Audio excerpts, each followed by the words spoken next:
Oke. Kalau gitu udah kita pulang yuk. Kan udah kenal kan? Oke. Sebelumnya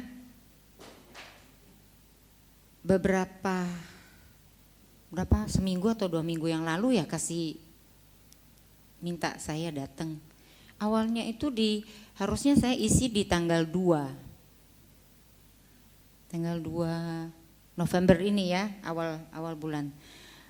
Tapi saya minta ganti tanggal. Kenapa? Kebetulan tanggal 2 itu saya lagi keluar kota. Sama ya, jadi kita juga cas baterai. Jadi belajar ya. Hidup ini adalah proses belajar. Ya. Jangan katakan cuman murid yang belajar. Kita semua perlu belajar. Baru punya wawasan yang ya lebih luas, dan ketika kita ketemu orang lain mungkin kita juga bisa berbagi ya. Nah, jadi kemarin tanggal 2 akhirnya dibatalkan. Wah, saya nggak ngeh juga nih pas kemarin diingatkan lagi. Waduh, ini kita juga lagi ada kegiatan. Jadi saya izin terpasah di tempat kita kan lagi pasang pelita. Ada baca saja Guru Buddha Sutra. Ya, jadi hari ini saya tidak ikut. Oke, kita kembali ke topik. Sebenarnya saya dikasih 2 tema dan 2 tema ini cukup luas dan cukup dalam menurut saya. Ya, yang pertama mengenai apa ya? Yang pertama ini ya judulnya ya, Pak Sarwan. Temanya yang pertama ini ya. Nah, karakteristik apa sih tadi? Bukan, apa judulnya? Coba Pak dibacain. Temanya apa? Cara berbakti kepada guru dan menjadi guru yang bijak sesuai dengan dharma. Nah, kita berbicara tentang guru. Kalau yang kedua? Enggak tahu temanya. Ada 2 temanya ya. Jadi kenapa saya ambil tema yang pertama ini? Kadang-kadang orang suka menjadi guru. Artinya menggurui, ya kan? Kan guru juga kan? Ujung-ujungnya kan guru bahasa tulisannya. Menggurui. Itu kebiasaan kita, ya.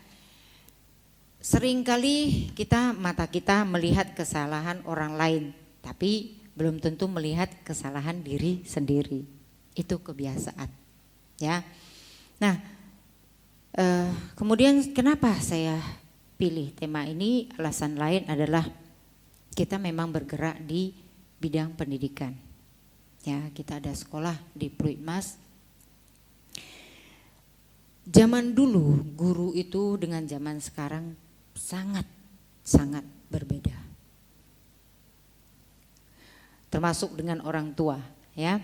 Karena apa? Guru ini adalah orang tua kedua bagi anak. Lingkungannya adalah di sekolah. Dan boleh dikatakan sebenarnya anak itu lebih lama waktunya dengan guru daripada dengan orang tuanya. Alasannya orang tua sibuk, ya. Kalau bahasa Mandarin, cao chu wan gui. Pagi-pagi kadang-kadang anaknya belum bangun dia udah pergi. Pulang-pulang mungkin juga kadang-kadang anaknya sudah bobo, udah tidur. Jadi ketemu anak itu mungkin ya kalau lagi libur atau Sabtu Minggu gitu ya. Nah, jadi touch-nya itu lebih banyak dengan guru. Berapa jam dari pagi sampai siang bahkan sampai sore. Ya tergantung anaknya yang kecil atau yang udah lebih besar. Nah, di sini saya mau mulai mengupas tentang guru. Ya. Jadi guru itu mudah atau tidak ya? Ya. Pernah baca buku ada yang judulnya Suka Duka Seorang Guru. Sorry, di sini ada yang jadi guru gak? Gak ada. Tapi jadi orang tua kan? Orang tua dari anak-anak. Nah, karena kita di sekolah, kadang-kadang kita ketemu dengan orang tua, ada yang orang tuanya terus terang, Bu, kami serahkan, istilahnya ya, ini kepada guru kan, kami serahkan anak kami untuk kami percayakan kepada Bapak Ibu guru, ya kami titipkan anak kami. Ada yang begini, saya ketemu udah banyak ya. Salah satunya anaknya ini ketika ditanyain, kamu kalau misalnya ada ketemu teman, ya mungkin kamu disenggol atau mungkin pas ditonjok lah, yang lain yang lebih kasarnya ditonjok gitu. Bagaimana cara kamu? Ini kita berbicara sedikit dengan siswa dulu. Bagaimana reaksi kamu? Ya, jadi ada yang ngomong, oh kalau saya lapor ke guru, oh kalau saya towel kembali, ya misalnya. Oh kalau saya tonjokin balik, atau kalau saya tendangin aja. Ada satu begini ngomongnya, papa saya ngajarin kalau saya ditonjok, saya harus tonjok balik. Waduh, saya kaget, ini papanya yang ngajarin nih. Membela diri, tapi caranya mungkin bukan begitu ya. Nah ini kita coba kembali kalau seandainya anak kita yang seperti itu. Setiap orang maunya anaknya dilindungi, benar gak? Setiap orang gak mau anaknya disakiti, benar gak? Nah kenapa kita tidak berdiri di posisi kalau anaknya itu ditonjok balik?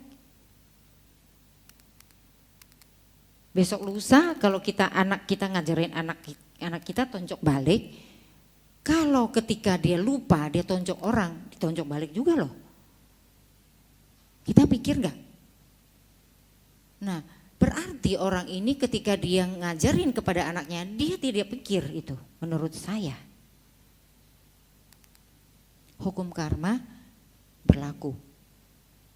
Apa yang kita lakukan terhadap orang lain, suatu hari kita juga akan dapat itu. Ya. Kan dikatakan, benih kita yang tanam. Ya kita harus terima hasilnya. Oke, ya ini salah satu contoh. Oke, kita nonton film dulu ya sebelum kita lanjut.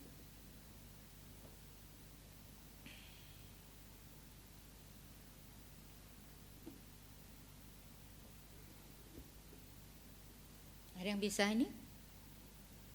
Harusnya ada yang kemudi ini laptopnya, jangan saya yang pegang. Gak ada?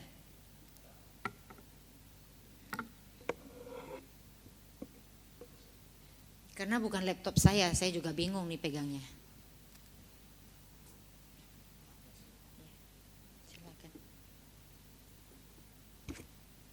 Enaknya sih lain kali bawa laptop sendiri deh. Cuman takutnya gak sesuai dengan di sana. Saya dulu pernah ya lagi ke Aceh, bawa laptop, bawa USB segala macam, bahan udah semua di dalam laptop. Waduh, gak bisa nyambung. Nah, kelabakan deh. Makanya saya bilang harus sekarang enaknya apa? Kita bisa simpen di HP. Jadi kalau misalnya ini nggak nyambung, ya udah buka pakai HP. Cuman kalian nggak bisa lihat. Oke, bisa nyambung ke sana?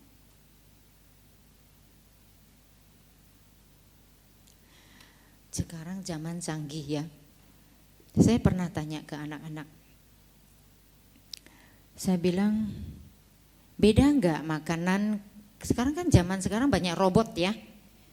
Beda nggak makanan kalau dimasak oleh robot dengan makanan yang dimasak oleh mama?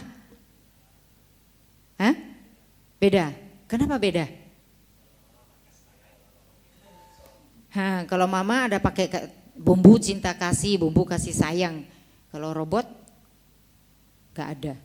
Selain itu? Selain itu?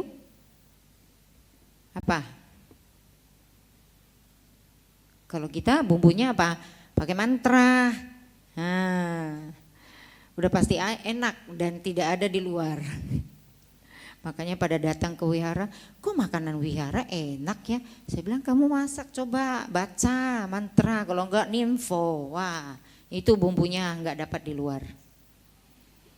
Tadi jawabannya baru itu, yang lain belum ada. Dikasih kasih sayang bumbunya, terus apa lagi? Tolong dong dijawab, salah nggak apa-apa, nggak ada polisi di sini, nggak ditangkap. Apa kira-kira?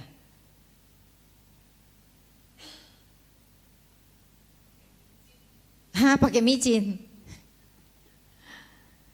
Bisa, robot juga bisa pakai micin. Lu mau pakai bumbu apa, tinggal tetet dia tinggal masukin kan. Apalagi?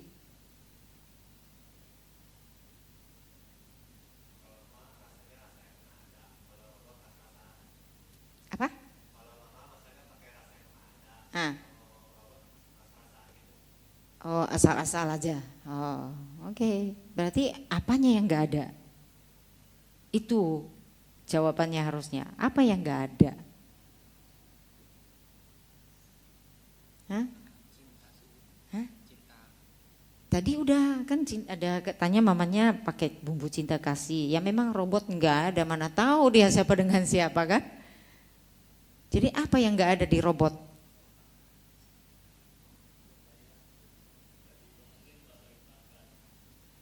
Perasaan. Ya. Mama dengan penuh perasaan, dengan penuh ya tadi ditambah lagi bumbunya cinta kasih. Kalau robot kita suruh dia kasih tunjuk nomor 1, nomor 2, nomor 3, nomor 1 garam, nomor 2 gula, nomor 3 apa, dia mah tinggal taruh aja takarannya berapa kan gitu kan. Nah, dia mana ada coba itu enak gak gitu, mana dia tahu. Tapi kalau mama kita kan udah tesnya ini paling enak. Udah bisa. Oke. Nonton dulu ya biar rileks. Ini suasana di kelas itu macam-macam.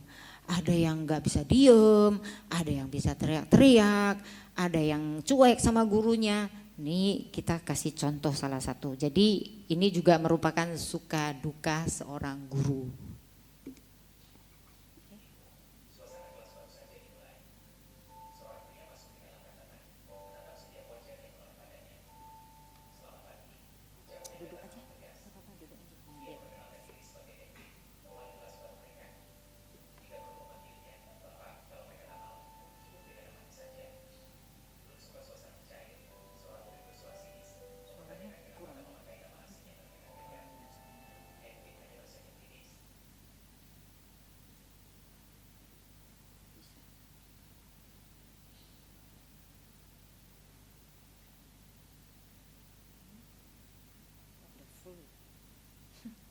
Nanti harus taruh mic, nggak ada mic ya. Apa coba?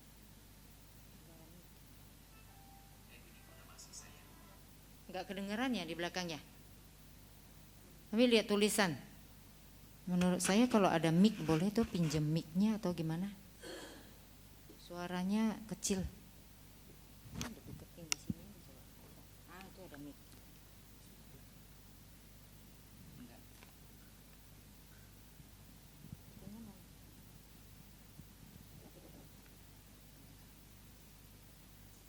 Kalau nama kamu, tawa kelas pun pecah ketika anak itu menyebut dirinya tadi.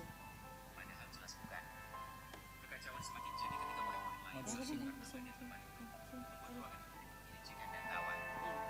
Namun semuanya berhenti seketika saat seorang murid lain, Jeffrey, bersiul dan melempar komentar pedas, menuduh guru barunya hanya pandai melawak. Saat itu, Edwin melangkah mendekat. Tatapannya berubah tajam. Suaranya rendah, namun menghujam.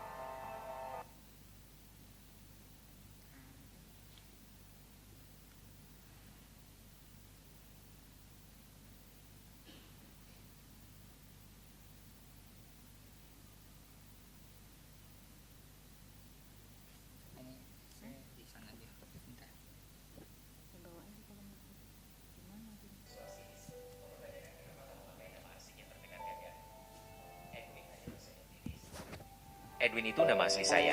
Kalau nama kamu? Tawa kelas pun pecah ketika anak itu menyebut dirinya Tan Junho, padahal jelas bukan. Kekacauan semakin jadi ketika murid-murid lain saling menukar nama dan tempat duduk, membuat ruangan itu dipenuhi ejekan dan tawa. Namun semuanya berhenti seketika saat seorang murid lain, Jeffrey, bersiul dan melempar komentar pedas, menuduh guru barunya hanya pandai melawak. Saat itu, Edwin melangkah mendekat. Tatapannya berubah tajam. Suaranya rendah, namun menghujam. Kamu bicara seperti itu juga ke orang tuamu? Dan kamu heran kenapa mereka benci sama kamu? Saya tahu tipe anak macam kamu. Selalu marah, bahkan kamu sendiri tidak tahu kenapa. Mungkin karena ayahmu selalu menghajar kamu, menganggapmu tak bisa diharapkan. Nilai berantakan, sulit diatur, susah menangkap pelajaran. Betul? Kelas seketika hening. Semua mata tertuju pada Jeffrey yang menunduk, rahangnya mengeras, tidak mampu membalas. Hanya terdengar bisik-bisik kecil dari bangku belakang. Edwin lalu kembali menuju papan tulis. Oke, tenang semuanya. Kita lanjut. Saya juga yang akan mengajar seni. Banyak dari kalian menyepelekan mata pelajaran ini, tapi yang ingin saya ajarkan adalah... Belum sempat ia melanjutkan, sebuah benda menghantam papan tulis keras, menimbulkan suara gedebuk yang membuat semua murid terdiam. Keheningan merayap di setiap sudut kelas. Edwin menoleh perlahan, matanya menyapu ruangan. Sebenarnya saya bisa mencari tahu siapa yang melempar. Tapi tak perlu. Saya sudah tahu. Lemparannya payah. Pasti orang lemah. Kata-kata itu menggantung, menekan dada semua murid yang ada di sana. Untuk pertama kalinya, mereka sadar, wali kelas baru ini bukan orang sembarangan.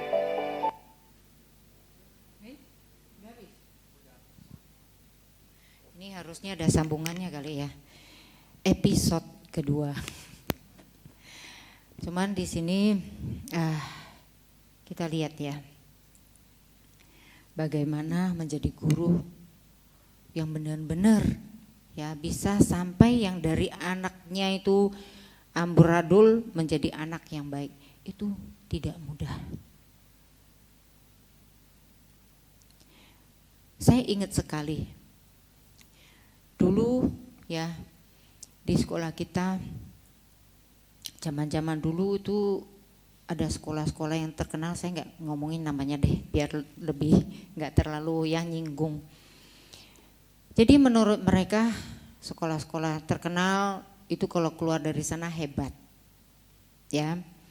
Ada beberapa keluarga, bukan cuma satu, beberapa keluarga dia melihat orang ini, boleh katakan ya kita nggak sebut kaya, tapi lebih dari mampu ya. Dia sekolahkan anaknya yang baik-baik di sekolah yang terkenal. Kemudian anaknya yang bandel, yang sulit diurus ditaruh tempat kita. Ini serius loh, anaknya masih ada loh, kita boleh panggil ini sebagai bukti. Makanya orang tuanya sampai say thank you bang sama kita. Ya bukan kita bilang sombong, bukan. Tapi ya terus terang. Kadang-kadang orang hanya punya ilmu tapi karakternya tidak baik. Ya. Moralnya itu loh. Saya katakan begitu, kenapa? Zaman sekarang apalagi moral anak-anak itu parah. Mentalnya pun parah. Dia ngomongin sedikit, besok mamanya datang. Ya, ini pernah kejadian di sekolah kita juga. Anaknya ini dia ngomong ke poponya. Poponya masih hidup loh. Ya. Terus poponya bilang, poponya dulu itu juga guru. Tapi terlalu memanjakan cucu. Nah si cucu ini nakalnya setengah mati.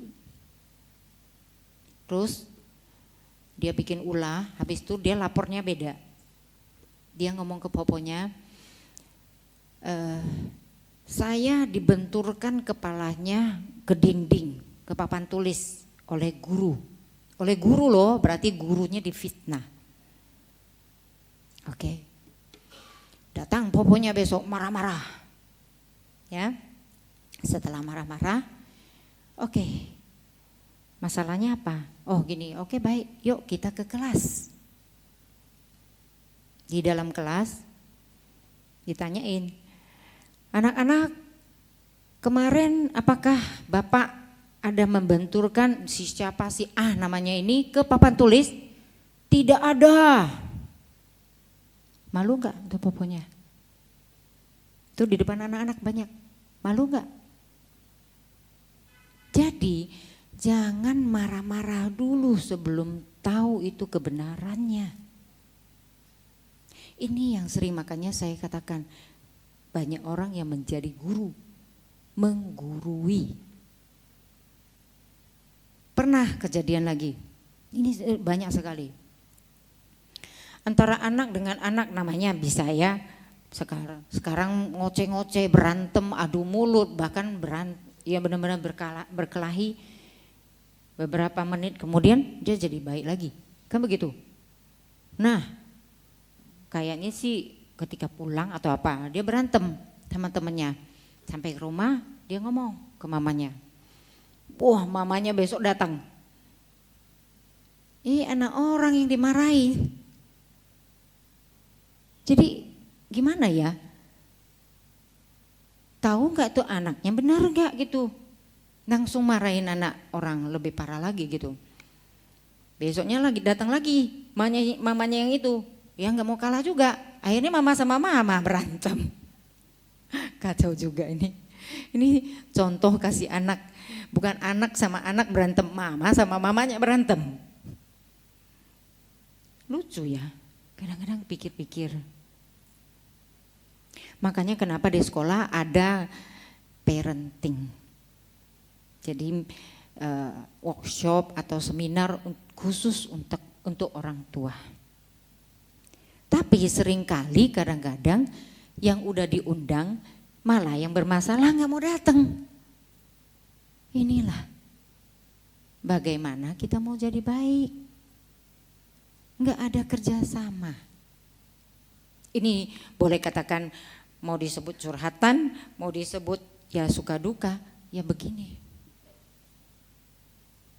Jadi kalau kita katakan mau jadi seorang guru yang baik, setiap orang punya pendapat sendiri.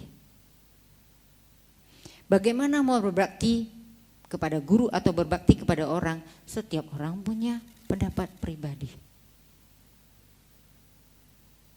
Kenapa? Melihat dari sudut masing-masing. Oke, kita kembali. Boleh tolong ini kita buka mengenai karakteristik. Saya berbicara dari segi guru dulu ya. Bagaimana harus jadi guru yang baik, bagaimana jadi guru yang bijak. Oke, ya. Jadi yang poin yang pertama adalah karakteristik guru yang baik atau yang bijak. Ya. Oke, nomor 1.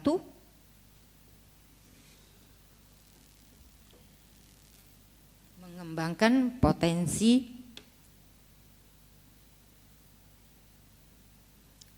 ini layarnya di sini, kepala saya harus ke sana. Oke, mengembangkan potensi murid. Nah, bagaimana kita mengembangkan nih potensi murid? Sekarang setiap orang punya minat dan bakat. Ya. Bakatnya itu misalnya ada yang sebagai atlet, sebagai penari, sebagai penyanyi, ya. Nah, minatnya ini anak-anak mau belajar atau tidak. Saya melihat setelah COVID ya, yang paling parah itu adalah fokus anak-anaknya. Sangat susah. Jadi ketika disuruh belajar, ini seperti kemarin ya, minggu yang kemarin ini. Ketemu ada beberapa anak Padahal ya sekarang anak sekarang satu kelas itu semakin lama semakin kecil. Dulu saya masih ingat ketika kita dulu sekolah, satu kelas itu pernah satu kali saya sampai hampir mencapai 60 muridnya. Wah, itu sesak sekali. Kalau sekarang 60 itu udah jadi 3 kelas. Beda jauh. Nah, itu pun kadang-kadang sulit dihandle. Kenapa? Ada yang anaknya nggak bisa diem lah, jalan sana, jalan sini, lari sana, lari sini. Benar. Nah, saya katakan, kita sebagai guru harus bisa tarik ulur. Ketika kita harus keras, ya kita keras. Ketika kita harus lembut, kita lembut. Inilah yang tidak mudah. Bagaimana caranya? Bagi saya, kalau saya sih menyarankan kalau memang ada yang jadi guru, masuk pertama seperti dari guru tadi contohnya, ya kan? Dia seakan itu tegas ya atau keras, padahal hatinya lembut. Yang dikatakan sebenarnya yang lempar itu dia tahu kan siapa, ya bisa jadi tahu atau tidak sebenarnya kita nggak tahu. Nah, dia hanya ngomong aja, saya bisa tahu. Tapi balik lagi, yang lempar itu yang nakal atau yang baik? Udah pasti nakal, kan? Guru aja dia berani begitu. Coba kita balikan ke sini ke tema kita. Bagaimana berbakti kepada guru? Guru kalau kita katakan, ya sebenarnya kalau kita sebagai Chinese terutama ya, Jia Jiao itu ajaran di rumah itu number one. Karena apa? Sebelum anak sekolah dia belajarnya kan dari rumah. Jadi guru yang pertama bagi anak-anak adalah orang tuanya. Nah, bagaimana kita membuat fondasi kepada anak kita? Ya memang bagi orang tua sekarang itu agak sulit. Kenapa? Kalau yang sibuk terus, akhirnya anaknya lebih dekat dengan siapa? Yang jaga. Ya, entah suster, entah mbaknya. Nah, apa yang diajarkan mereka kita nggak tahu.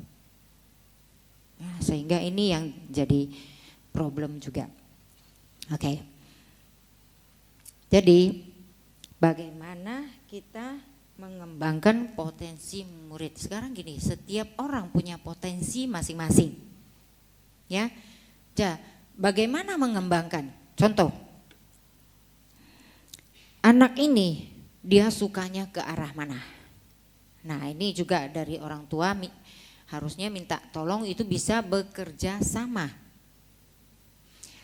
Kadang-kadang ada anak misalnya ya yang udah SMA, dia mau kuliah. Ambil jurusan apa? Itu kalau anak yang pilih sendiri mungkin akan lebih baik. Walaupun memang dia harusnya perlu diarahkan. Oh, kamu kayaknya lebih sesuai ke sini nih. Nah, itu bisa diarahkan. Tapi ada juga orang tua yang memaksakan kepada anaknya. Kamu nanti harus jadi dokter. Oh, belum lagi kalau nilainya ya. Setiap kali nilainya harus di atas 90 gitu. Kalau kemampuannya nggak sampai di situ, bagaimana? Apa anak nggak stres? Apalagi zaman sekarang ya, banyak anak yang nggak tahan dengan tekanan, baik itu tekanan entah itu dari orang tua, dari lingkungan. Akhirnya apa? Udah, gua pergi dulu ke alam lain. Ada yang begitu. Jadi kita bagaimana ya? Ini tidak bisa mengatakan bahwa ini hanya satu belah pihak. Jadi anak itu bagaimana nanti dia jadinya adalah tanggung jawab bersama, ya orang tua, ya guru, ya lingkungannya juga. Karena begini, ada anak ya, dia datang ke sekolah suka ngomong jorok, ngomong apa? Ngomong kotor, ngomong kasar. Jadi kita juga cari tahu, ada yang memang ya orang tuanya kasar, ada yang orang tuanya enggak kasar, tapi lingkungannya, dia bergaul di sekitar rumahnya itu, wah pada ngomong kasar. Nah kacau juga nih. Jadi ini membentuk. Nah sekarang kita katakan kalau dia potensinya tadinya baik ya, bakat minatnya baik, tapi enggak ada yang dukung, ya gimana mau berkembang. Jadi perlu ya, itu baik dari orang tua ataupun dari gurunya itu benar-benar harus dukung, support mereka. Oke, nomor 2. Fokus pada perkembangan holistik. Ini holistik apa?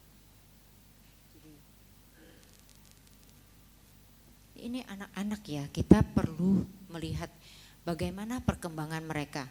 Baik itu dari kesehatannya ataupun mentalnya ya. Maka kalau kita lihat ya, perlu enggak itu ajaran yang disebut dari kepercayaan atau agama? Penting sekali. Nah, kalau kita sebagai umat Buddha atau kita sebut Buddhis, sebaiknya ya menurut saya anak itu disekolahkan di sekolah Buddhis. Kenapa? Karakteristik yang diajarkan di dalam Buddhis itu beda. Ini perlu saya tekankan. Karena di dalam ajaran Buddha itu isinya adalah pendidikan. Kita lihat banyak cerita dari di dalam cerita yang diajarkan atau diceritakan di dalam sutta ya, itu mengajarkan selalu adalah yang baik.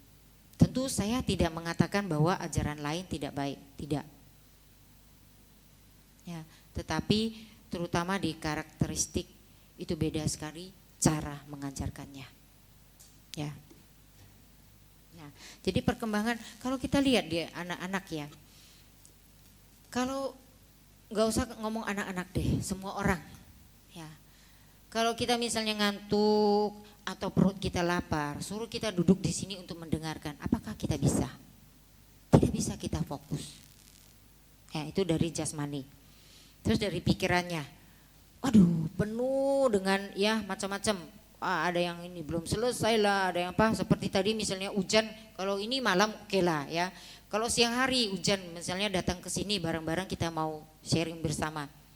Wah tiba-tiba hujan, terus keingat apa? Wah jemuran belum diangkat kan gitu. Itu jadi salah satu pikiran. Atau mungkin ada yang lain, oh tadi ada janji lupa kan. Itu juga kita nggak bisa fokus. Tapi kalau anak-anak kita katakan ya nggak bisa fokus itu, nah saya katakan sejak dari setelah COVID, apa yang mereka lakukan? Banyak pegang gadget, ya kan? Jadi mereka nggak bisa diem.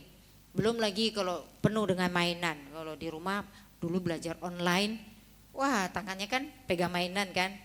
Fokusnya kemana? Ke mainan. Gimana mau suruh belajar? Ya. Jadi ini tantangan bagi kita sebagai guru. Ya. Oke, next. Beradaptasi dengan zaman. Zaman dulu dengan zaman sekarang tadi kita katakan sangat berbeda. Zaman sekarang boleh katakan sebenarnya anak-anak itu jauh lebih baik dari zamannya kita, benar enggak? Ya mau apa ada. Tapi anak-anak sekarang kadang-kadang kalau kita enggak ngajarin mereka dari sejak kecil bahwa harusnya bersyukur, harus ya dengan apa adanya. Nah akhirnya begitu. Makan pilih ya. Banyak anak-anak kan gak makan sayur kan. Kita kalau lagi dharma camp itu, kasih makan mie, taugenya dipilih keluar satu, sayurnya pilih keluar satu, dua gitu. Gak bisa mereka makan sayur. Nah datang camp, dia senang. Tapi giliran mau makan, dia mulai nangis. Lihat apa? Ada sayurnya. Jadi ini sampai apa orang tuanya minta tolong ke gurunya. Bu tolong ya, nanti ini anak saya kotak nasinya ada sayur, minta tolong lah ibu bujukin supaya dia mau makan. Gurunya ditugasin juga buat makannya. Coba, ada yang begitu. Bu tolong ya, anak saya ini jarang minum, nanti ini minumannya minta tolong dia habiskan. Guru lagi, sekalian jadi satpam juga. Terus ada yang telat jemput, titip ya bu anak saya. Jadi tempat titipan lagi. Jadi serba ini, guru jadi serba. Makanya ada baiknya di sekolah juga buka titipan anak gitu. Jadi yang belum dijemput dititip di situ. Mungkin nih ya, ini alasannya macam-macam. Ada yang sibuk, ada yang macet ya dan lain-lain. Tapi ya itulah kenyataannya, memang hidup di kota begitu ya. Oke. Kalau kita bilang kalau di kampung paling enak sih sebenarnya, nyaman ya. Tapi bedanya apa? Orang di kampung katanya aduh wawasannya kurang, disuruh belajar di kota. Nah itu boleh aja ya, setelah dari sana belajar di kota. Nah nanti coba bagaimana sharing, balik lagi ya, mengabdi ke desa. Ini kalau zaman, kita katakan zaman itu agak selesai-selesai. Saya pernah ingat dulu di Medan. Ada di sini orang Medan? Enggak ada. Bener. Maksudnya pindahan dari Medan kayak gitu, ada enggak? Oh ada. Sorry ya. Enggak, bukannya maksudnya jelekan orang Medan. Pernah di Medan itu ada satu sekolah khusus ya, saya enggak nyebutkan namanya. Jadi anaknya itu suka ngikut tren. Ya. Wah, makanya kenapa kalau di sekolah harus pakai seragam. Bahkan tasnya seragam lebih baik. Dari sepatu, dari pakaian, dari tasnya semua seragam. Jadi enggak ada yang wah ini tas saya hebat loh, ini tas saya mahal loh, enggak ada, semua sama. Nah ini ada satu sekolah ini, mereka pakai tas itu ada yang pakai tren. Ya mungkin ya lebih punya lah ya. Jadi yang kurang ini, waduh saya juga pingin nih. Akhirnya pulang ke rumah, ngomong ke mamanya. Nah untung mamanya bijaksana. Mamanya katakan, ya nanti kamu kalau memang mau pakai yang bermerek gitu ya, kamu bisa cari duit dulu, nanti baru pakai yang bermerek. Artinya kan anak-anak juga harus dikasih tahu cari uang itu tidak mudah. Ya, akhirnya nah anak ini sekarang sudah sukses, pernah kerja di luar negeri ya. Ya, tapi memang zaman sekarang setelah Covid itu ekonomi itu susah, di mana aja sama. Ya, di luar negeri juga sama. Jadi mungkin sudah sampai waktunya ya harus balik ya. Oke, jadi zaman, kalau kita katakan zaman ini banyak yang berubah. Ya, merubah bagaimana kita, bukan hanya dari cara pandang, bagaimana kita menghadapi di dalam kehidupan sehari-hari. Ini tantangannya cukup besar. Sekarang sangat-sangat sulit ya ekonomi. Oke. Menciptakan lingkungan belajar yang positif ya, tentu ya. Kita seringkali dalam kehidupan sehari-hari kita katakan bagaimana kita punya positive thinking. Bagaimana kita bisa berada di dekat orang yang lebih yang ke positif gitu loh. Jadi yang positif apa? Yang orangnya baik, yang orangnya rajin, ya bedanya yang semuanya yang positif. Ya tentu tidak semua orang punya ya lengkap ya artinya. Tapi minimal ya orang ini rajin, kalau saya katakan rajin belajar ya. Jadi orangnya juga mungkin suka ya menolong orang lain. Kalau kita berteman dengan orang yang suka menggoda orang, orangnya malas, ya udah lama-lama apa? Ketularan, ya kan? Makanya Buddha katakan, bergaullah dengan orang yang bijaksana. Minimal bukan hanya bilang bijaksana, tapi bajik. Ya, kalau bajik berarti masih bisa ditolong supaya dia belajar sampai punya kebijaksanaan. Tapi kalau dia tidak bajik, gimana mau suruh dia belajar jadi bijaksana? Itu tidak mungkin. Ya. Menanamkan karakter. Nah, ini yang saya katakan tadi kan penting sekali. Jadi anak itu tidak hanya diberi pengetahuan, tetapi bagaimana karakternya menjadi baik. Ini menurut saya di dalam kehidupan sehari-hari itu sangat penting. Banyak orang yang sudah sukses, sudah jadi profesor bahkan ya, tapi moralnya belum tentu. Makanya di sini dikatakan orang yang pintar belum tentu bijaksana, tapi orang bijaksana sudah pasti pintar. Nah, ini bedanya, ya. Ada contoh. Kayaknya saya dulu pernah, kalau udah pernah dengarkan di sini, saya pernah cerita tentang Nazarudin. Pernah dengar di sini? Sudah ya? Belum atau lupa? Lupa kali. Oke, saya ulang nggak apa-apa sedikit. Jadi Pak Nazarudin ini sangat terkenal atau disebut Kadir ceritanya. Kalau udah pernah baca bukunya mungkin tahu. Punya murid salah satunya profesor. Sedangkan ini gurunya bukan profesor, tapi bijaksana. Jadi si anak muridnya ini karena profesor ini ya pintar sekali. Setiap kali gurunya kalau nerangin dia bilang, oh dia udah pernah tahu. Setiap kali gurunya mau cerita, oh saya udah pernah dengar. Ya. Nah, secara tidak langsung sebenarnya dia mempermalukan gurunya. Ya. Nah, dia kan tidak bijaksana, pinter kan, tapi tidak bijaksana. Oke. Nah, gurunya karena bijaksana, gurunya diemin. Suatu hari gurunya panggil. A, ya kita katakannya namanya A. Sini bantu bapak, ya kasih uang. Tolong dong beliin bibit tanaman 6 biji. Sekalian beli potnya yang udah ada tanah 5. Duh, bibitnya 6, tapi beliin pot 5. Nggak apa-apa lah, yang penting kan saya cuma disuruh beli gitu kan. Ya pergilah dia beli.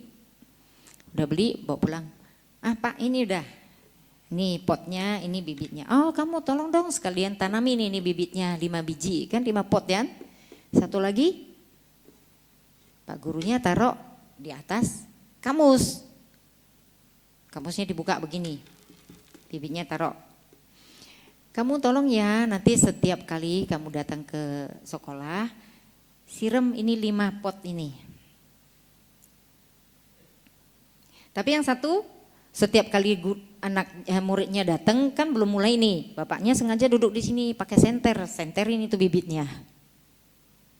Ini tanpa berbicara loh, hebat loh, ya.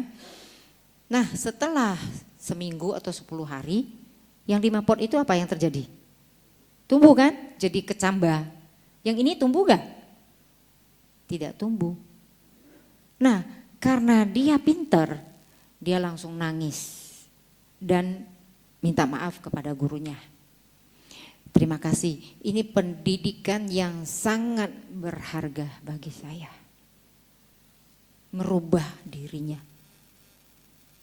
Bapak Ibu, saudara-saudari, kira-kira apa yang dia rasakan, apa yang ada di benaknya, kenapa dia langsung merasa salah, langsung berterima kasih.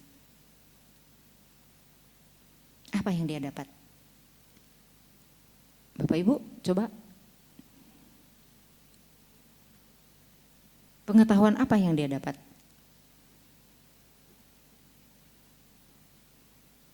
Apa kira-kira? Kalau Bapak Ibu sekarang misalnya seperti contohnya lah, misalnya seperti dia. Apa yang bisa Bapak Ibu dapatkan? Halo, tolong dong kasih pendapatnya. Apa Bu?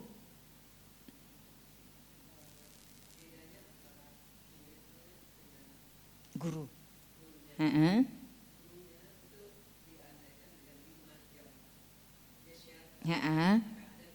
Ya.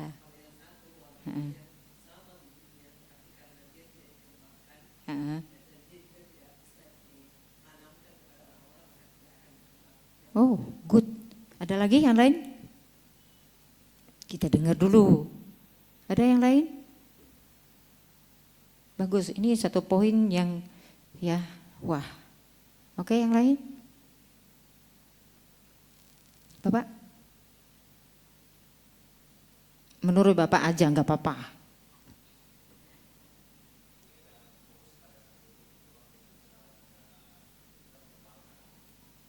Tidak hanya fokus pada satu titik.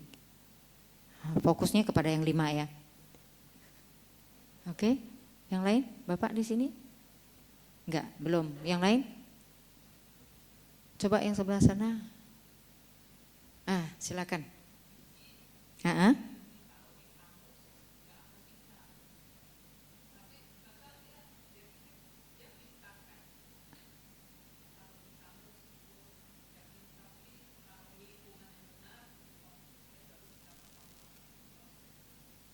Oke. Diletakkan di tempat yang sesuai. Oke, ada lagi? Satu lagi coba. Mana tahu sling itu yang keluar. Oke. Sini deh Bapak. Hah? Belum dapat. Oke, silakan. Lingkungan pembentuk karakter. Boleh, itu berarti sama yang tadi ya, kira-kira ya, Betty. Beda tipis ya. Oke, ada lagi? Satu lagi deh, kok enggak? Satu lagi. Karena ini mirip-mirip kan, oke. Bapak itu yang baju coklat, yang pakai kacamata, ya, tolong. Boleh? Oh, belum ada. Ya udah kamu deh. Apa? Belum ada. Satu lagi enggak ada. Coba siapa? Silakan. Oke.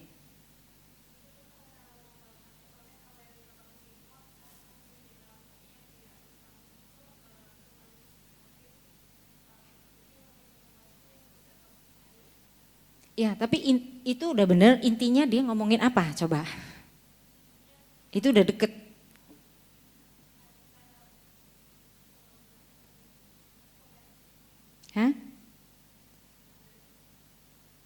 Sekarang gini, kalau andai kata kita ini disiramin terus, walaupun kita itu udah tahu nih, udah pernah belajar nih, kayak review. Dengan orang yang tidak pernah disirami. Bedanya apa? Kalau sekarang dengan katakan disiram lebih jelas ya. Ya artinya begini. Jangan menganggap bahwa saya udah tahu. Tahu teori. Kebanyakan orang begitu. Teori dengan praktek itu beda. Atau bahkan hanya tahu teori tapi tidak pernah praktek. Kalau kita disiramin terus, kita akan berkembang. Tapi kalau kita tidak lagi disirami, ya begitu, stuck di situ. Sama seperti bibit yang di kamus itu, kan dia stuck. Nggak akan tumbuh lagi. Nah kalau kita terima, disiram kita terima nih, berkembang. Makanya begitu dia lihat itu, wah tersentuh dia. Itu dia udah tahu bahwa ibaratnya itu bibit itu adalah dirinya. Maka dia merasa menyesal, dia sedih dan terima kasih, ini satu pengajaran baginya. Jadi orang kadang-kadang kalau sombong, kadang kita juga nggak perlu sampai kamu sombong gini, nggak perlu. Ada saatnya ketika kita buatkan sesuatu nyentuh di hatinya. Memang nggak gampang. Ya ketemu itu yang kadang-kadang tidak gampang. Nah tergantung ini kalau orang bijaksana pasti punya sesuatu yang dia kling gitu loh. Pencerahan. Ya, oke. Next. Nih jadi perlu mengembangkan karakter. Habis. Menjadi inspirasi. Bagaimana kita membuat ya si anak itu mau mengeluarkan yang sebenarnya dia bisa. Kita tidak bisa katakan anak itu bodoh. Nggak bisa kita katakan seseorang itu sebenarnya dengan kata bodoh. Kenapa? Kalau kita katakan bodoh, anak itu gini contoh. Sejak dia lahir, dia mau berusaha apa? Kita lihat. Bulan pertama, bulan kedua apa yang dia kerjakan dulu. Bahkan anak sekarang ada yang kadang-kadang masih baru berapa hari dia udah bisa loh. Apa itu? Berusaha membalikkan badannya. Ya kan? Itu dia usaha. Kalau bodoh dia nggak bisa berusaha seperti itu. Ya kan? Dari dia mau membalikkan, kita katakan anak dulu ya, baru lahir, matanya nggak bisa lihat apa-apa.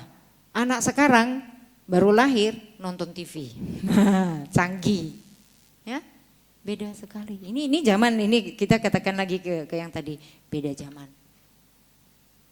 Anak dulu boro-boro dia bisa balik begitu, mesti berapa bulan baru bisa balik. Ini anak sekarang saya baru dengar ini berapa hari lalu. Ini anak ini masih belum sebulan katanya, udah belajar balik. Waduh, hebat sekali. Ya, nggak tahu nih kehidupan yang lampau, kita balik lagi kalau kita hubungkan dengan kehidupan yang lampau bisa jadi ya beda, mungkin ini karma baiknya lebih ya atau hokinya beda dengan kita. Kenapa? Kita buka mata belum, masih merem, masih burem gitu. Anak sekarang buka mata langsung tahu dia. Ya, nah ini sangat berbeda sekali. Nah bagaimana ya? Anak ini kalau kita mau mengajarkan dia keluar itu, dia punya kemampuan. Setiap orang, seperti Buddha katakan, kalau kita mau menemukan jawaban ada dalam diri kita sebenarnya.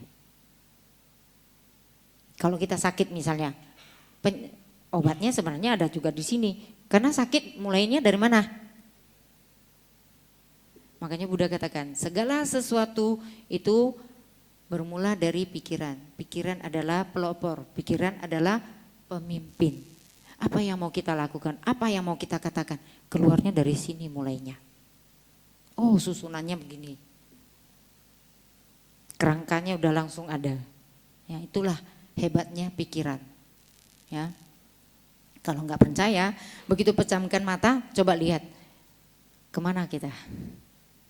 Misalnya nih contoh. Oh kebetulan besok kita mau ke Amerika, ya kan? Pejamkan mata, udah bayangkan naik pesawat, wah cepat sekali, kan? Itu dalam hitungan, per berapa itu ya sulit dihitung. Ini pikiran kita. Makanya dari awal Buddha katakan, manusia itu pikirannya liar sekali. Ya kan? Nah, kenapa kita mau ya dianjurkan untuk bisa meditasi? Lihatlah pikiran kita. Apa yang dilakukan? Bisa nggak dia di situ tenang? Kalau bisa tenang, berarti otomatis orang ini ketika punya problem, ya, itu diselesaikan juga dengan tenang. Ya. Oke, next.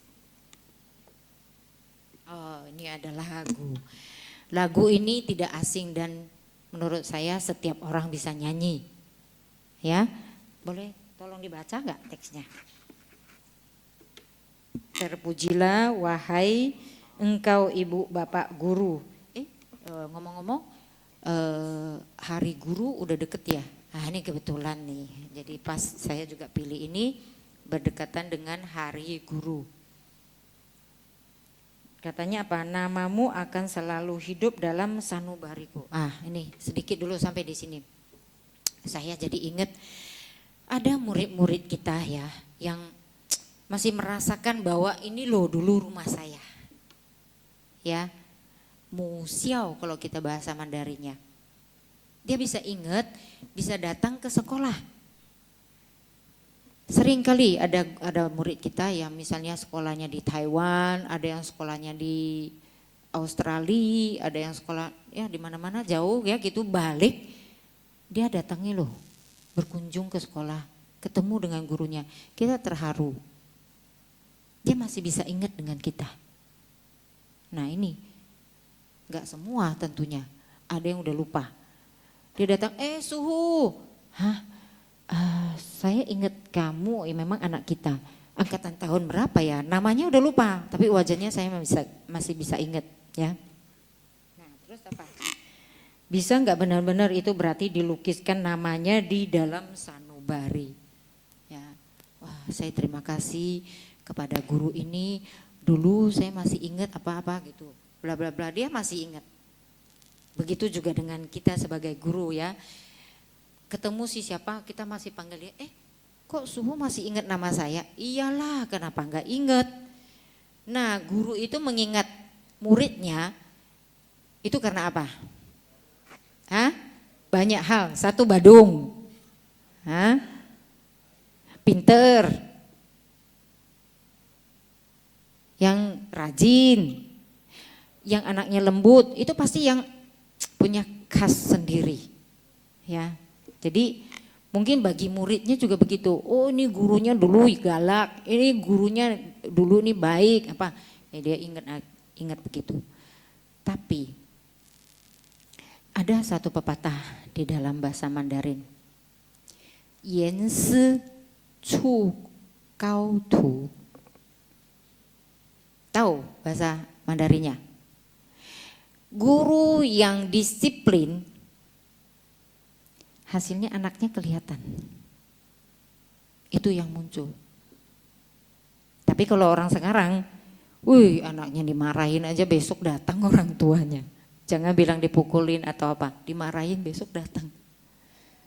Kasihan gak jadi guru? Saya katakan lama-lama ya, terutama kita yang Chinese, udah jarang mau jadi guru. Alasannya apa? Gaji guru kecil. Lebih baik bisnis. Tapi sorry, saya balikkan. Bapak Ibu, kalau sudah jarang Chinese yang jadi guru, lalu yang ngajarin anak kita? Terpikir enggak? Saya sering kali ya ngomong, cobalah kalau ada yang mungkin masih bisa, mungkin sudah pensiun, wah ini pingin bantu di sekolah, wah saya kasih jempol. Sekarang ada satu di sekolah kita, orang tua murid kita. Kebetulan sekali dia suka sama anak-anak. Su boleh nggak saya ngajar di sekolah? Oh ibu bisanya apa? Kebetulan kita mau cari. Dia bisa Mandarin. Dan memang bahasa Mandarinnya bagus. Satu keluarga dia belajar bahasa Mandarin. Wah cocok nih, boleh. Ibu sukanya apa? Dia mau mulai dari anak TK. Oh boleh, pas. Nah ngajarlah dia anak TK. Senang dia nyanyi-nyanyi. Nah ini ya beda ya, setiap orang punya hobinya ya gitu. Saya pikir ini juga sudah diatur ya. Jadi begitu, kita juga terima kasih. Jadi kalau ada dukungan ya dari masyarakat, kita sangat terima kasih sekali. Oke, kita balik ke sini.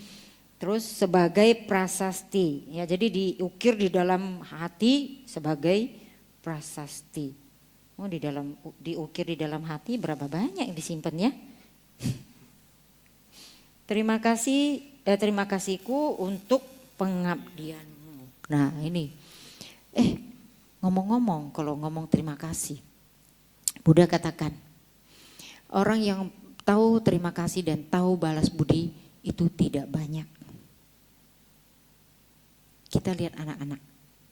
Kadang-kadang kita kasih sesuatu. Kalau orang tuanya dari kecil udah kasih tahu, kalau dikasih sesuatu harus ngomong apa? Terima kasih. Ada yang nggak peduli dan ambil langsung lari. Ya. Nah, ini dari kecil loh harusnya kita memang ya. Jadi kalau dia udah dewasa ya udah agak susah, udah punya karakter, udah terbentuk ya. Nah, jangan ngomong balas budi deh, ngomong terima kasihnya aja.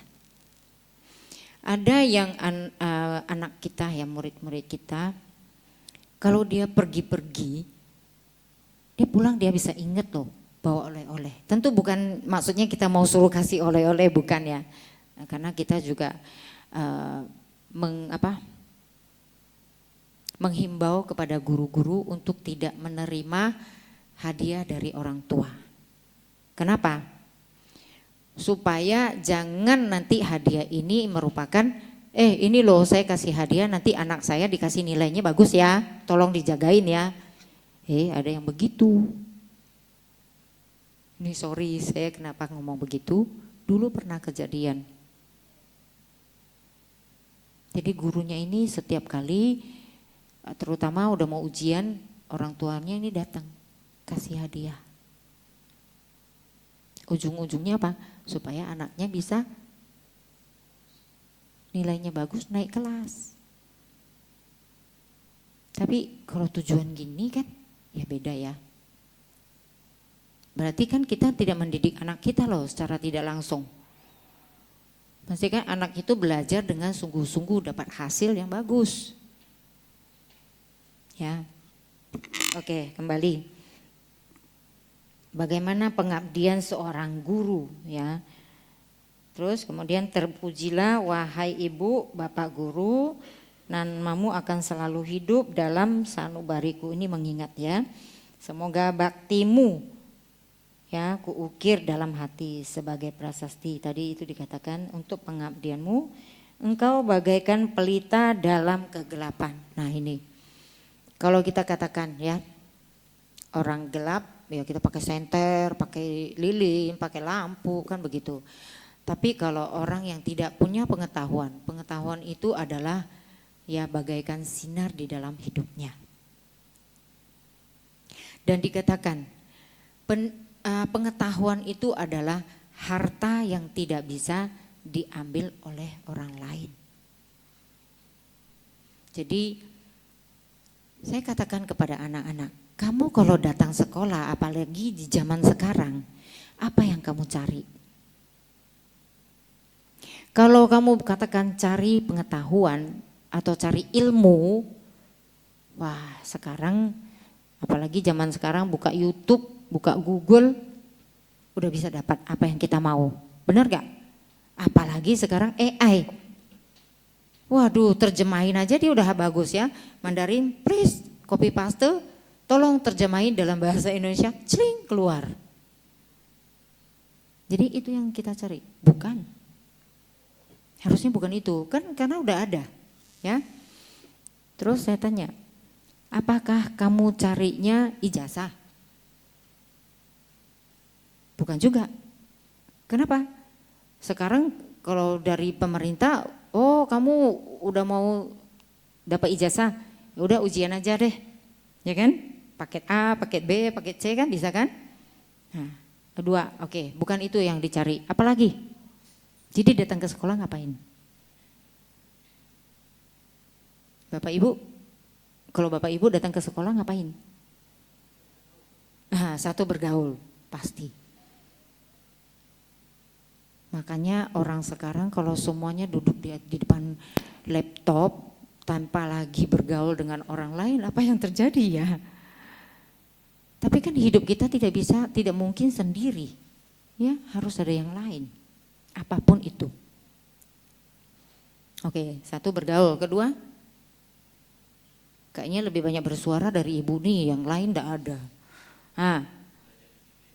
Belajar disiplin, oke. Terus banyak loh, banyak hal yang kita bisa belajar di sekolah. Ya, termasuk tadi kalau bergaul bersosialisasi ya. Kalau enggak dibilang kuper ya, kurang pergaulan. Oke, ada lagi?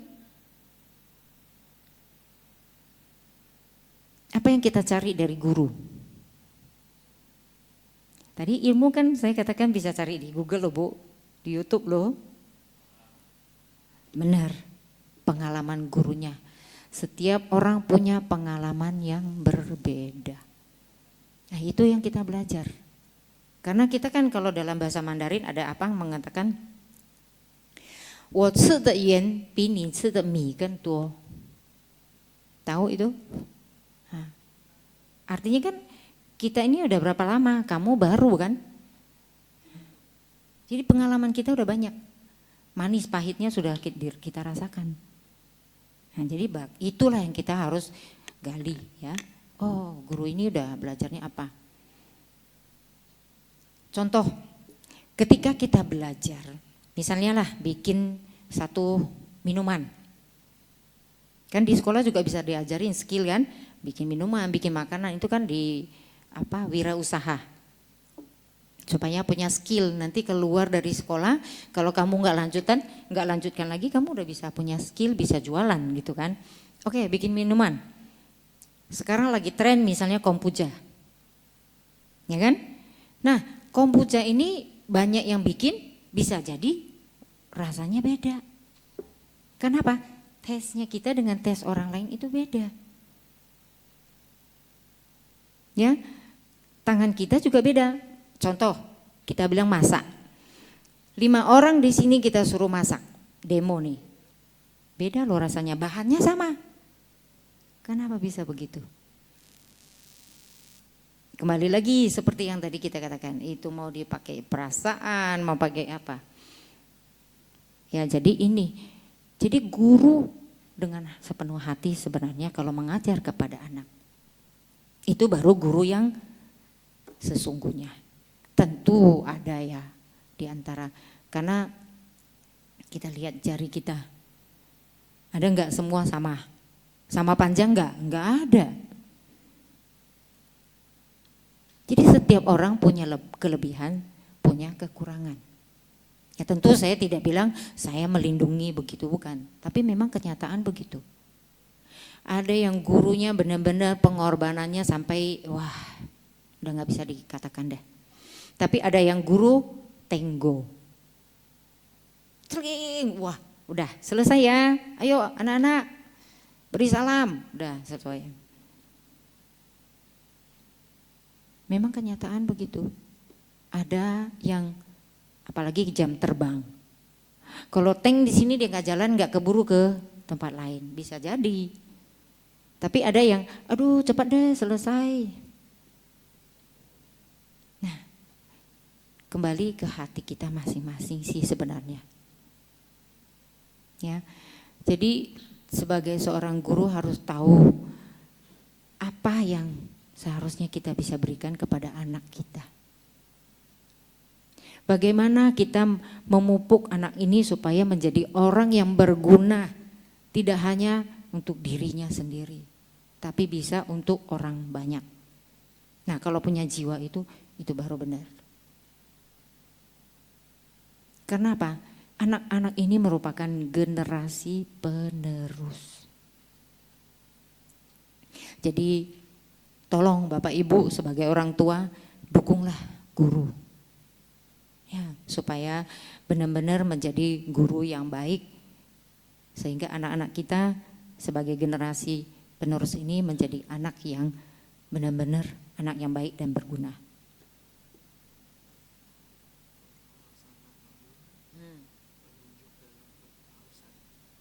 Oh, ya. Ada lagi teksnya apa? Engkau sebagai embun ya, laksana embun, penyejuk dalam kehausan. Ya itu balik lagi sebenarnya seperti tadi. Jadi kalau kita haus, oh dapat minum. Ya ini artinya hausnya di sini haus ilmu. Jadi memang zaman dulu ini dibikin seperti ini, lagu ini ya belum secanggih sekarang, ada AI ya dan sebagainya. Tentu ini benar-benar ilmunya itu dari guru, ya ditransfer gitu. Patriot pahlawan. Nah disebut nih seperti pahlawan tanpa tanda jasa. Ya hidup kita coba kalau nggak ada guru, ya seperti yang tadi dikatakan gelap, banyak yang kita tidak tahu, tidak ngerti. Nah contoh satu lagi, keterampilan itu diajarkan oleh guru, ya tentu beda. Ini dikatakan di dalam YouTube sekarang juga udah gampang, bisa banyak belajar. Tapi skill yang langsung diajarkan oleh orangnya di situ ya beda. Itu. Oke, sampai di sini ada yang mau tanya?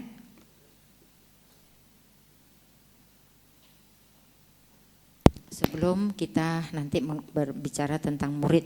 Oke, ada yang mau tanya Bapak dulu? Ibu, ada yang ingin bertanya? Sudah waktunya ya? Oh, malah sudah habis. Kita baru setengah poinnya. Mungkin nanti next kalau ada kesempatan. Tanya jawab dulu. Tanya silakan. Ya. Ada yang ingin bertanya secara langsung, boleh langsung unjuk tangan. Atau boleh tulis juga nggak apa-apa. Ya. Ya. Kalau yang ingin bertanya, Suhu udah mau selesai atau gimana? Mau tanya silakan. Kalau mau langsung boleh. Mungkin kita langsung tanya jawab secara lisan aja, secara langsung aja ya Suhu. Boleh. Ya, Bapak Ibu yang ingin bertanya boleh ya, langsung tunjuk tangan aja, maju ke depan. Mana tahu ada Ya, yang segan. silakan, Pak. Ada Bapak ya. Terima kasih.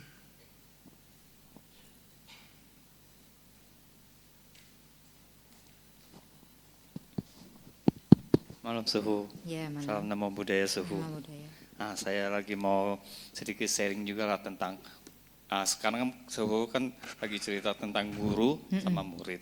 Ya. Di zaman sekarang ini kalau saya perhatikan ya, sekarang ini banyak anak-anak khususnya orang yang orang kaya ya. Saya ngelihat anak-anak dia bawanya satu koper ke sekolah. Terus saya tanya sama dia, pulang jam berapa? Pulang nanti jam 2 om. Udah pulang jam 2 nanti kita ada les lagi. Waktu dia bermain enggak ada. Kadang-kadang aku kasihan sama dia. Itu umurnya anak SD. Ya. Jadi ada juga ibunya paksain anaknya semua harus belajar ngeles, harus pintar, harus semua bisa gitulah ya. Memang saya ketemu anak itu memang pintar, piano segala macam dia bisa sampai ada juara gitu. Tapi dia seperti anak itu seperti orangnya kekurangan gitu. Kalau udah pintar dia begini bisa ketawa sendiri, kadang bisa lari-lari, jalan. Kadang-kadang semacam dipaksakan. Memang anak itu stres ini ya. Memang pintar dia, bisa. Saya beberapa kali saya ngeliat, hebat dia. Apapun bisa juara dia. Tapi setelah habis itu dia keluar gitu ya, dia ketawa dia. Kayaknya kelakuannya itu aneh-aneh gitu. Nah, pendapat saya, ada juga saya ngeliat di Indonesia, khusus di Indonesia ya. Itu guru-gurunya saya ngeliat, kadang-kadang muridnya ya, udah SMA, kadang-kadang tambah-tambahan, itu banyak yang gampang-gampang pun, dia orang nggak bisa jawab. Jadi kok bisa dikasih naik kelas?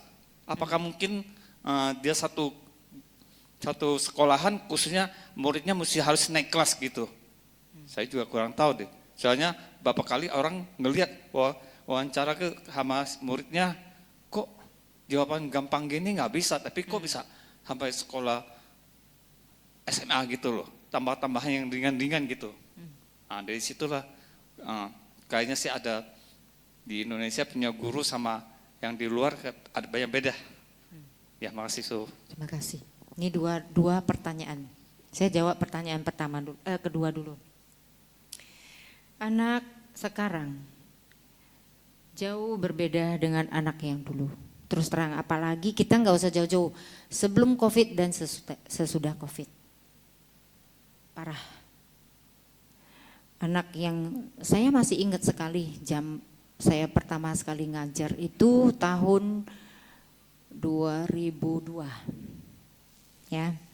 Waktu itu saya ngajar anaknya antara kelas 2 atau kelas 3. Itu ada beberapa anak memang boleh katakan cukup bagus. Saya waktu itu ngajar Mandarin. Saya tulis di papan tulis itu penuh dengan tulisan Mandarin. Ada satu anak itu kelas 2, kelas 3 SD. Semua dia bisa baca. Jenius. Anak sekarang 2 huruf, 5 huruf belum tentu dia bisa baca. Coba jauh sekali. Jauh sekali. Sedih. Kenapa? Ya, satu,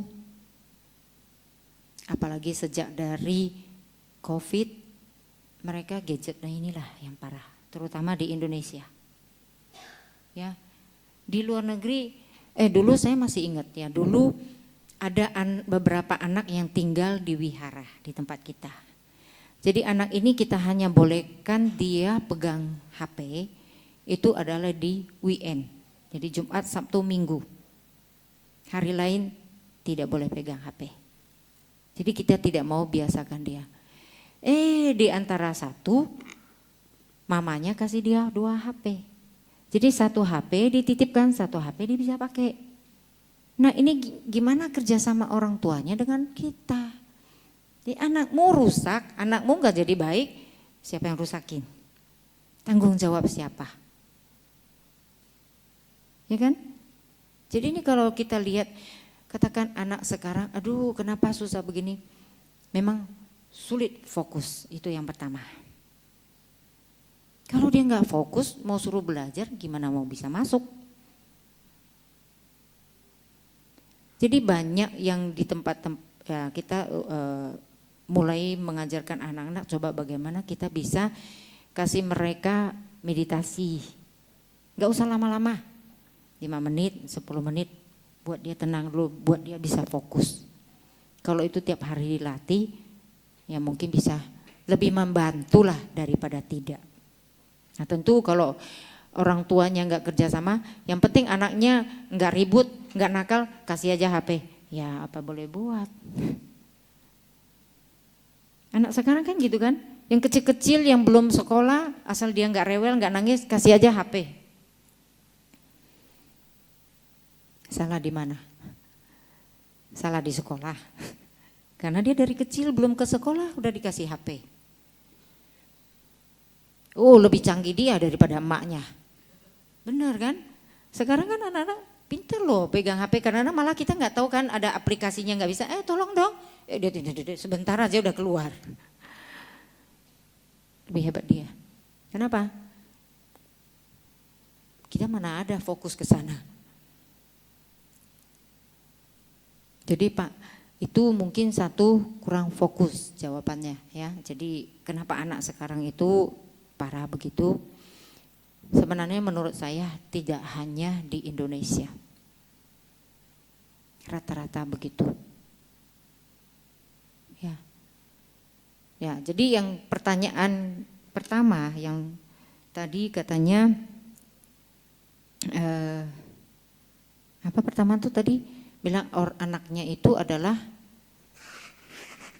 sorry boleh ulangin sedikit biar kembali. Kalau yang tadi kan anaknya itu sulit ya, walaupun ditanya yang muda nggak bisa jawab. Yang tadi apa? Boleh ulang sih? Hah?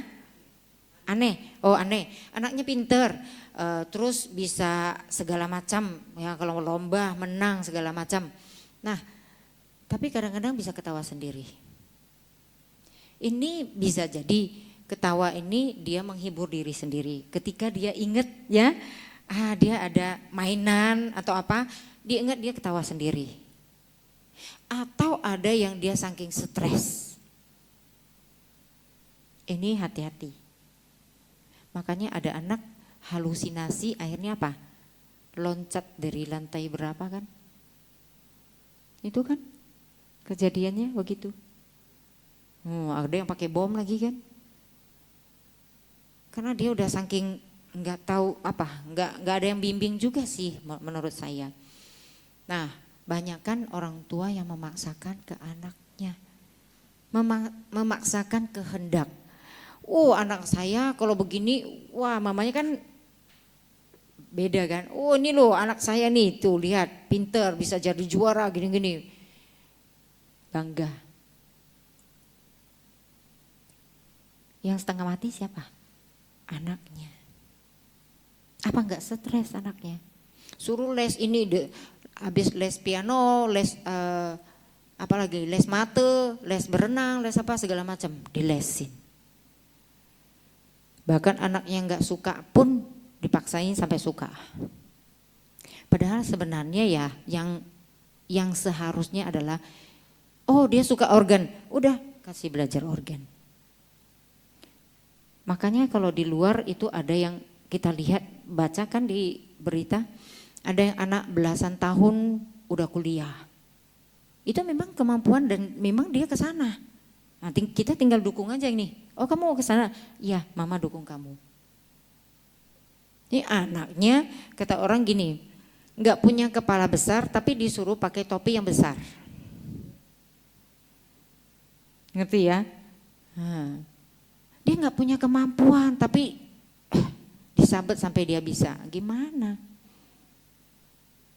Ada anak begini loh. Ini dari TK ya, pernah kita ketemu. Ini anak dapat nilai jelek.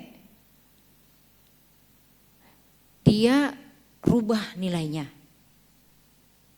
Ada lagi yang begini, dia ambil punya temannya, ganti nama dia, bawa pulang. Ini dia terpaksa. Siapa yang paksa? Orang tuanya.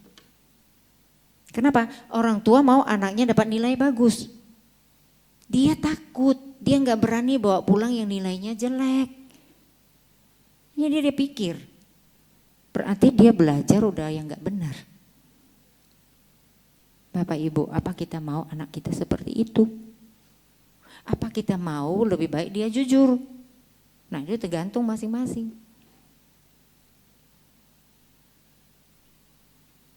Ada memang anak yang pinter, diajarin aja sebentar dia udah langsung bisa. Jenius. Tapi kita tanya dulu, kamu belajar ini mau gak? Oh dia senang, silakan kita dukung. Beda loh Pak, kalau yang dipaksa dengan yang memang dia kemauannya. Kita sering ketemu kok ada orang yang maunya anaknya nurutin dia. Kasihan itu anak. Dulu kan pernah kan baca berita ada yang anak umur berapa? 9 ya kalau nggak salah. Sampai terakhir bunuh diri kalau nggak salah, saya baca ya beritanya. Dia tulis, maksudnya dia udah capek. Jadi ya kembali lagi, mau dia dapat piagam atau piala, ini loh mama yang kamu mau. Bukan dia yang mau. Jadi kita sebagai orang tua, apakah kita mau seperti itu?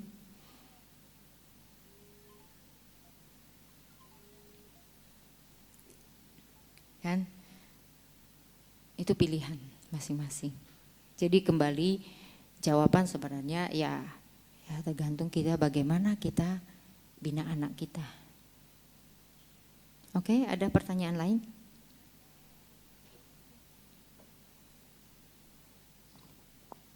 Ya, apakah masih ada yang ingin bertanya? Ya, jika tidak ada, kita akan kembali ke Suhu untuk memberikan closing ya. Ya, terima Di kasih. sini sebenarnya saya katakan ya, Bapak Ibu, saudara-saudari hebat-hebat. Yang bertanya cuma 1-2 orang. Yang lain udah boleh dikasih ijazah, udah tamat. Ya. Nah, mungkin juga ada yang segan, ada yang udahlah nggak apa-apa yang lain nanya. Sebenarnya kalau Anda bertanya, mungkin juga menjadi pertanyaan orang lain, berarti Anda juga berdana. Nah, ini kita di sini anggap aja sharing nggak apa-apa. Ya, jadi kembali kalau memang mau itu disebut kesimpulan adalah bagaimana kembali lagi. Kita sebagai orang tua atau wali di rumah, kita juga sebagai guru bagi anak kita. Kita ini sebagai contoh bagi anak kita. Ya, kadang-kadang anak itu belajar nggak perlu dikasih tahu, tapi dia lihat, dia tiru.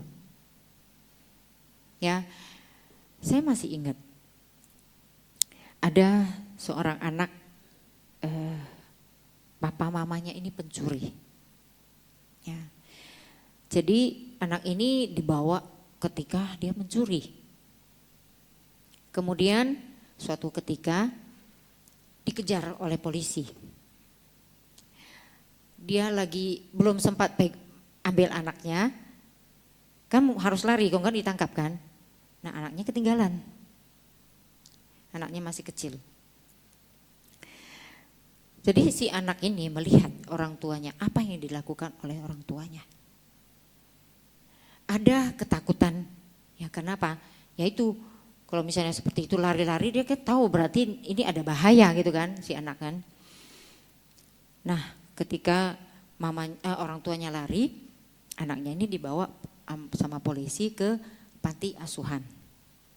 Nah ditaruh di panti asuhan. Nah tentu orang tua, yang namanya orang tua kan mau ngambil anaknya, tapi belum punya kesempatan kan. Lalu anaknya ini namanya di panti asuhan ada yang mau adopsi.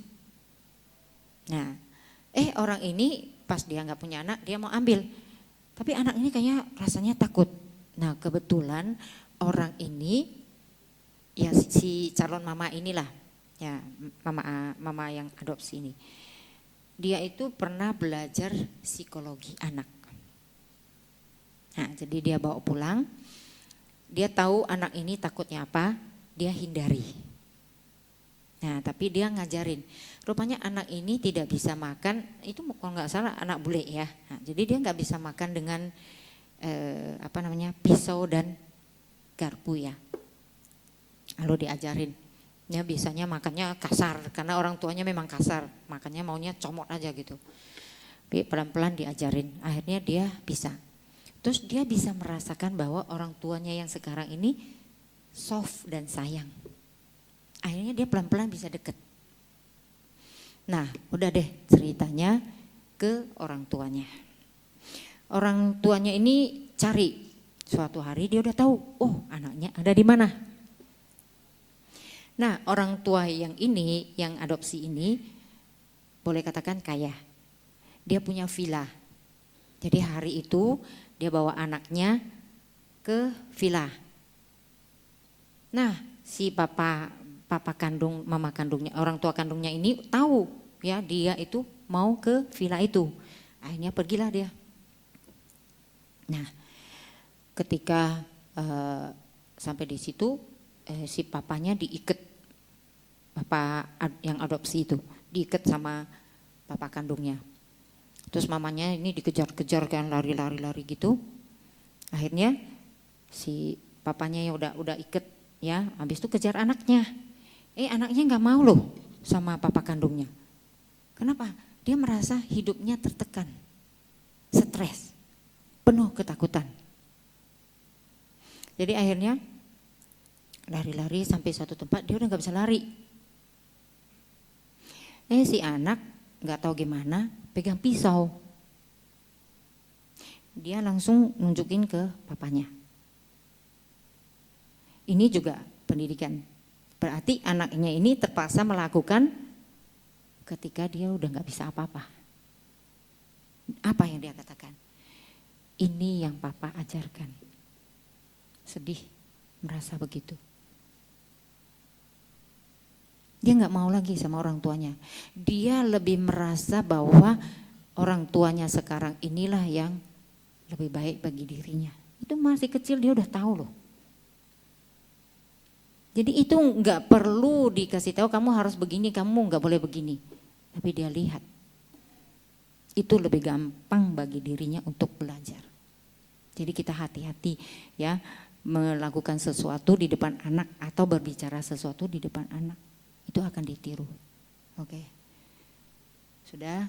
Jadi kira-kira jawabannya adalah sebenarnya bagaimana kita yang bertindak. Bagaimana kita yang memandang. Jadi kita harus perlu tahu dulu benar atau tidak. Nah, kita di sini baru disebut bijaksana. Oke, cukup ya. Nah, next kalau ada kesempatan kita baru sambung ini yang belum selesai ya.